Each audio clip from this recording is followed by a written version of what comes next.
yang tadi sudah saya rencanakan untuk kedepannya. Yang perlu dievaluasi yang pertama adalah keterlibatan anak, karena di sini seperti yang tadi beliau juga bilang, masih ada anak yang belum pede gitu, masih ada yang belum pede.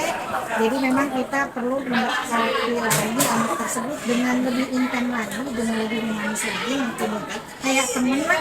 Rencananya ini saya seperti itu akan melakukan pendekatan lagi dengan anak-anak yang belum pede. Karena ternyata kemarin ada satu anak, nah mungkin ini terkait dengan kepemimpinan murid ibu nih. Saya tadinya menganggap anak itu kan nggak bisa ngambil keputusan apa-apa, apalagi ada satu orang yang kelihatannya bandel banget sih gitu tuh, nggak bakalan bisa apa-apa nih. Ternyata setelah saya coba libatkan, saya pengen tahu nih karena mainannya HP terus. Karena ada pendekatan misalkan Iya, ternyata pas saya minta tolong dia hampir sama dengan Bu Sipa ini gitu. Jadi dia di kemampuan IT-nya ternyata yang menonjol, hasil jepretannya bagus gitu. Jadi kayaknya saya juga ngerasa dosa banget, ya udah anggap nih anak bandel banget, ternyata itu kemampuannya hampir sama dengan komunikasikan ya, komunikasi yang efektif. Terus yang kedua yang ingin saya tingkatkan itu kolaborasi dengan rekan sejawat. Saya inginnya semua teman-teman juga memahami, kemudian untuk selanjutnya dia juga bisa menerapkan di dalam proses pembelajarannya baik di kelas maupun di luar kelas, tentang apa yang mungkin saya lebih dulu mendapat pengetahuan ini, mulai dari filosofi KHD sampai yang sekarang pengelolaan sumber daya itu atau aset sekolah. Saya ingin meningkatkan itu lagi.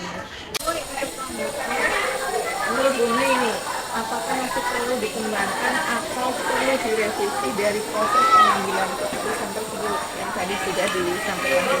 Ya, kalau direvisi sepertinya tidak ya, bilangnya memang masih perlu pengembangan lebih lanjut lagi terkait dengan kegiatan-kegiatan yang sudah diputuskan tersebut.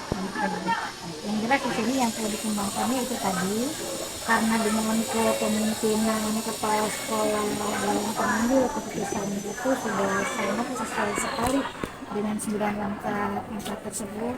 Kemudian beliau juga dalam memberikan dukungannya juga sudah sangat luar biasa.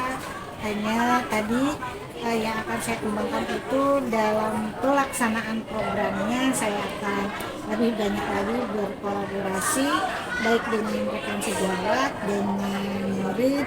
Saya juga insya Allah nanti akan mengundang beberapa orang tua dan perwakilan dari Komato, jadi biar beliau juga paham dengan nanti yang akan saya lakukan gitu. Luar biasa nih Bunda, tujuannya, konsepnya luar biasa, mudah-mudahan berhasil lah pokoknya ini. Baik Bunda, ya untuk selanjutnya apakah Bumi sudah membuat rancangan program yang berdampak pada murid yang tadi sudah, itu kan tadi baru wacana dulu ya. Nah sekarang apakah rancangan tersebut sudah kayak dikemas melalui kayak slogan atau semacam akronim atau apa gitu? Sudah Bu, sudah, ini masih dalam proses. Jadi rencana program yang nanti akan saya lakukan itu saya singkat menjadi Pakar Sebuga Masa. Artinya di situ panen karya, seni, budaya, dan agama. Karena dengan Pakar Sebuga Masa ini, aset yang ada di sekolah ini tuh tujuh-tujuhnya bisa saya optimalkan, insya Allah gitu untuk ke depannya. Dari mulai aset modal manusianya, karena di sini tidak hanya yang stakeholder yang ada di sekolah ini yang akan saya libatkan, tapi juga dengan masyarakat sekitar. Boleh tahu nggak dari mana itu ide apa, maksudnya imajinasi akronim itu? Saya coba-coba apa gitu ya ini ya, saya bikin singkatannya, masa sih guru IPA nggak bisa kayak guru bahasa gitu. Coba-coba saya bikin. Berapa lama? Ya, khusus dengan gaya yang kalem. Inspirasi lah pokoknya. Mudah-mudahan saya bukan kalau ada ibunya di sini, tapi saya bayanginnya gitu aja. Itu sudah sampai di tahap ini, masa saya nggak bisa gitu. Apalagi dengan jarak usia kita yang hampir sama, Bu ya kan, usia ibu bisa, kenapa saya enggak? Makanya semalaman itu saya mikir, ini anak kan seninya banyak nih, yang pintar, udah seni bela dirinya, seni tari, dan berbagai macam seni. anak bisa, yang pintar ngaji juga bisa, yang bikin karya juga banyak anak yang bisa. Masyarakat juga kemarin kan dengan Papa Hare aja di sini gitu Bu ya, kadang kan orang tua suka ngajak gitu. Ide-ide gitu. Iya, kemarin ada orang tua yang ngajak makan bareng gitu di sini, berarti ini orang tua bisa dilibatkan gitu. Kebetulan saya dengan Om itu juga deket secara sosialnya, kenapa enggak gitu, saya libatkan aja semuanya. Dan kebetulan Om itu juga kan ketua MUI, jadi di sana juga saya nanti jadikan salah satu narasumber untuk program ini gitu. Dari nyambung semua, saya tercetus gitu.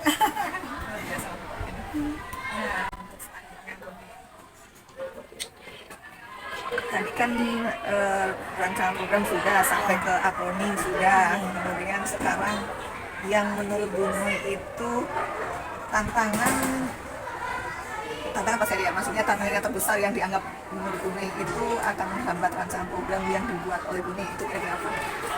Nah tadi punten, jadi saya kembali lagi ke individu gitu ya. Pasti tantangan terbesarnya walaupun hanya sekian persen saja itu pasti kan akan jadi satu hambatan gitu ya, karena memang ada di lingkungan sekolah sendiri dan beliau adalah termasuk juga di dalam modal manusianya.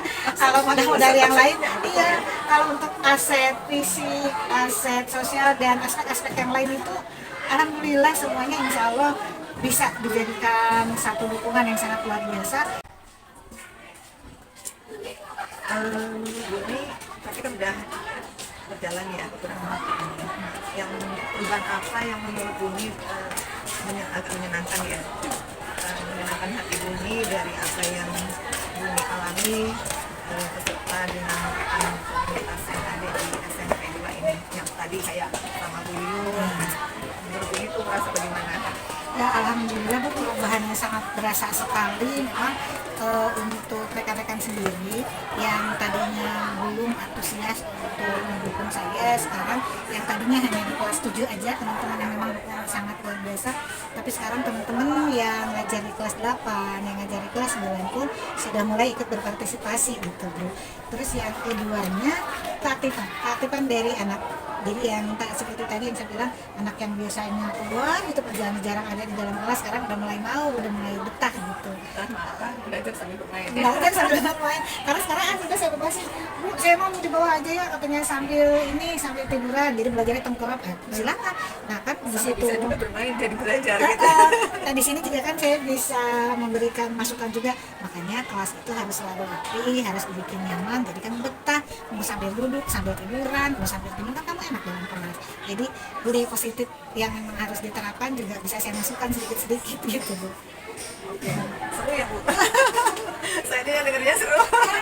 Baik, selanjutnya Bu Noi, dengan dosa nih pertanyaan saya nih.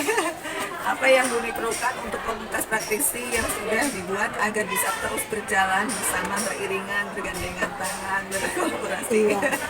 Yang pastinya sih dukungan dari semua pihak, baik itu dari pimpinan, dari rekan-rekan, dari murid, khususnya yang menjadi tujuan utama saya, yaitu berdampak positif pada murid.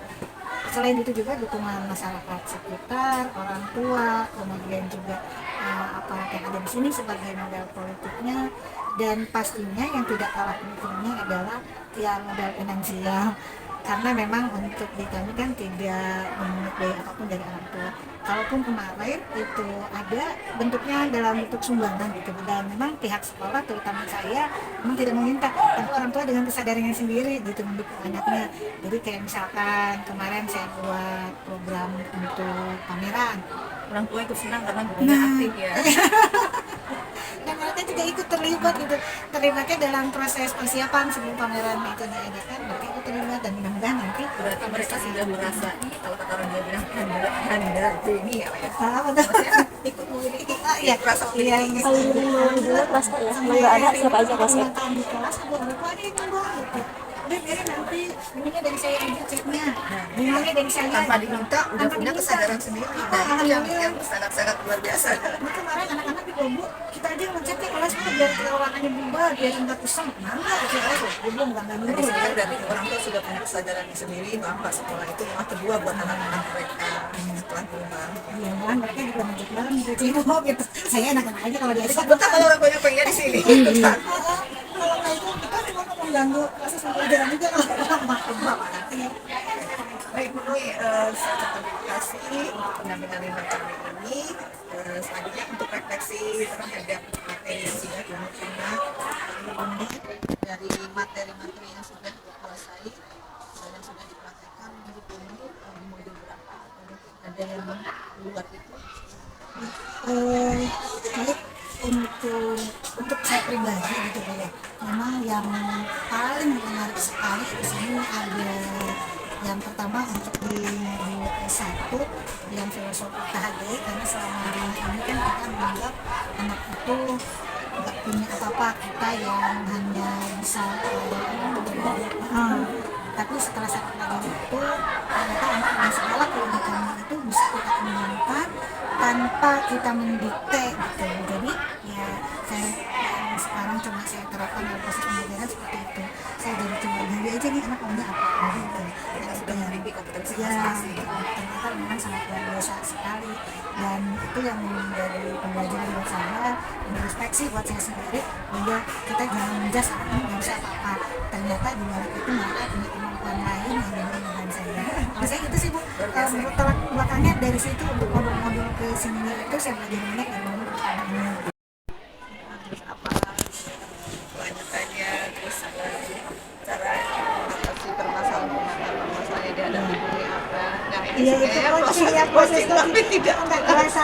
Nah saya juga pengen penerapan pada saat nanti saya coaching baik ke rekan sejawat maupun pengurus pengen seperti ini. Saya nggak ngerasa sedang didikte, sedang di coaching gitu, tapi ngalir gini ya semua. saya menanyakan apa permasalahan Bu Nur.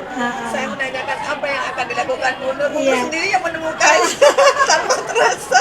Iya benar. Bu Nur sendiri yang Tinggal akan saya mengetahui jawabannya. Iya, betul. Iya.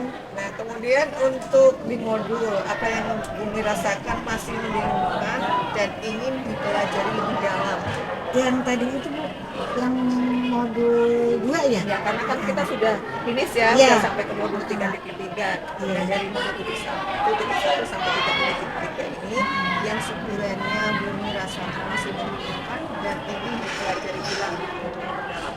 Itu materi tentang coaching sebagai supervisi akademik, dan itu yang ingin saya pelajari lebih lanjut, ingin saya ulangi lagi karena sampai Praktekkan sejawat, bisa juga dengan peserta didik ya. peserta didik ya, karena di situ sampai hari ini memang terus terang aja Bu, saya masih raja bingung antara coaching, konseling, monitoring.